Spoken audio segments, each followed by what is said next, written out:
আসসালামু আলাইকুম viewers, welcome back to my channel. Hopefully আপনারা সবাই ভালো আছেন। আজকে আমি চলে এসেছি আপনাদের সাথে শেয়ার করতে নববর্ষ স্পেশাল ভর্তার রেসিপি। এখানে আমি কিছু পেঁয়াজকে হালকা নরম করে ভেজে নিচ্ছি। এগুলো কিন্তু খুব লালচে বাদামি করে ভাজা যাবে না, হালকা বাদামি হলে এবং হালকা নরম থাকা অবস্থায় কিন্তু এগুলো নামিয়ে নিতে হবে।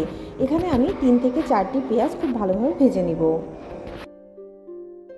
এখানে আমি 3টি বড় সাইজের পটল এবং 4 থেকে 5 পিস ইলিশ মাছকে খুব ভালোভাবে কেটে ধুয়ে পরিষ্কার করে নিয়েছি।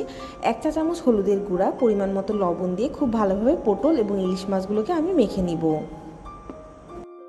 আপনারা চাইলে এখানে লাল মরিচের গুঁড়া ব্যবহার করতে পারেন, কিন্তু আমি এখানে শুধু হলুদ এবং লবণ দিয়েই খুব ভালোভাবে মেখে নিচ্ছি।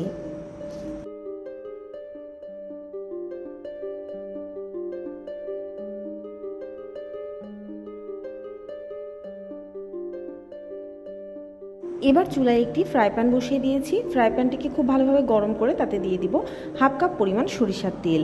ইলিশ মাছ এবং পটলগুলো সরিষার তেলে ভাজলেই কিন্তু খেতে ভালো লাগবে।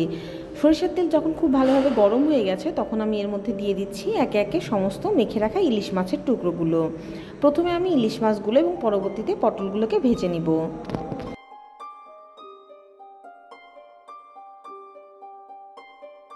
প্রথমে আমি সরিষার তেলটিকে খুব ভালোভাবে গরম করে নিয়েছি।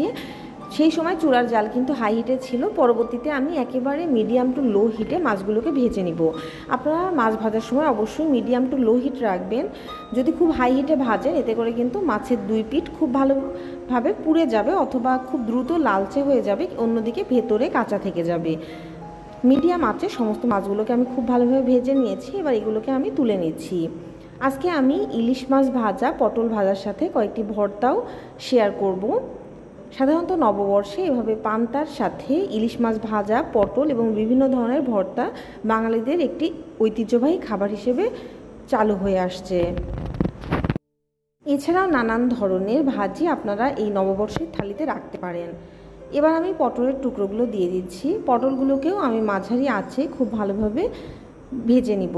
অবশ্যই আপনারা মাঝারি আঁচে ভাজবেন, এতে করে সমস্ত পটলগুলো খুব ভালোভাবে সিদ্ধ হয়ে যাবে, অন্যদিকে এর উপরে হালকা একটি লালচে আবরণও পড়ে যাবে। পটলগুলো একে একে ভাজা শেষ। পটলগুলো এবার আমি তুলে নিচ্ছি। এবার চলে যাব ভর্তা করতে।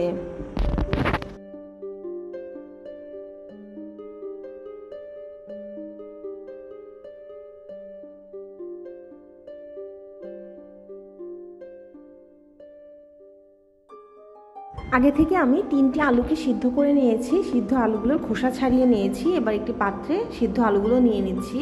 এবার এর মধ্যে দিয়ে দিব ভেজে রাখা পেঁয়াজ। ভাজা পেঁয়াজের মধ্যে আমি দিয়ে দিব শুকনো মরিচ।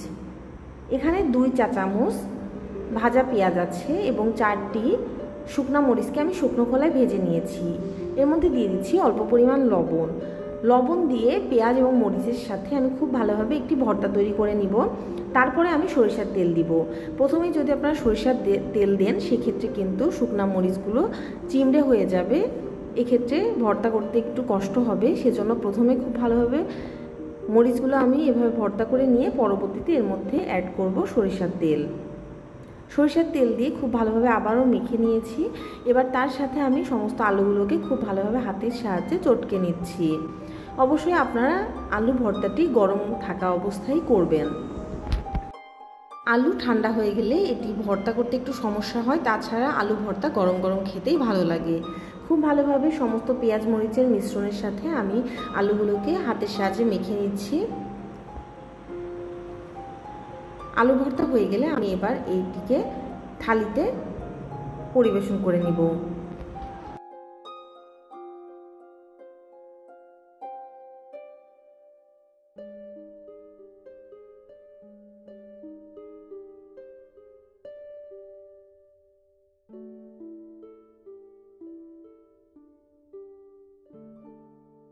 আগে থেকে আমি একটি কাপে 1 কাপ পরিমাণ মসুরের ডাল সিদ্ধ করে নিয়েছি।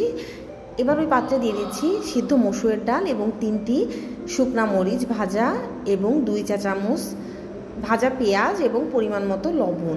এবার লবণ, মরিচ এবং পেঁয়াজগুলোকে খুব ভালোভাবে আগের মতোই করে আমি খুব ভালোভাবে মেখে নিব। মাখা হয়ে গেলে সমস্ত সিদ্ধ ডালের সাথে আবারও এটিকে আমি মিশিয়ে খুব ভালোভাবে ভর্তা করে নিব। সাধারণত এই ভর্তাগুলো একটু ঝাল ঝাল খেতে ভালো লাগে, এজন্য আমি এখানে একটু বেশি পরিমাণ ঝাল ব্যবহার করেছি। আপনারা চাইলে আপনাদের স্বাদ অনুযায়ী ঝালের পরিমাণ বাড়িয়ে কমিয়ে দিতে পারেন।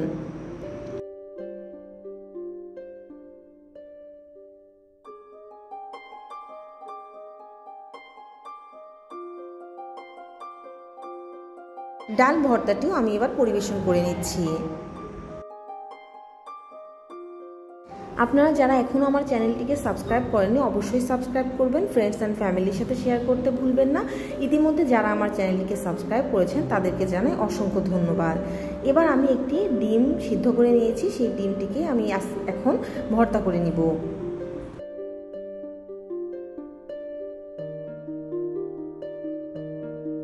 আবারও আমি 1 চা চামচ পেঁয়াজ ভাজা, 2টি শুকনো মরিচ, পরিমাণ মতো লবণ দিয়ে খুব ভালোভাবে মেখে নিয়ে সিদ্ধ ডিমটিকে দিয়ে ডিমগুলো চটকে নিচ্ছি। তার মধ্যে আমি দিয়ে দিব 1/2 চা চামচ সরিষার তেল। খুব ভালোভাবে ডিমটিকে আমি মেখে নিচ্ছি। হয়ে গেল মজাদার ডিমের ভর্তা।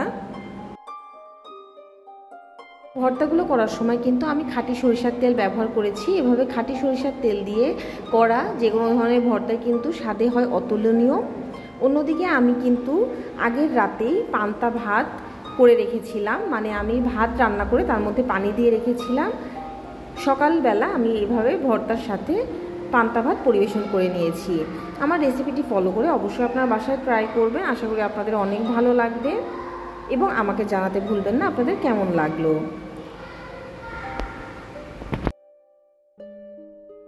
আমি এবার সমস্ত ভর্তাগুলো এবং পান্তা ভাতটি পরিবেশন করে নিয়েছি। সবাইকে জানাই নববর্ষের অনেক অনেক শুভেচ্ছা। Thanks for watching my video.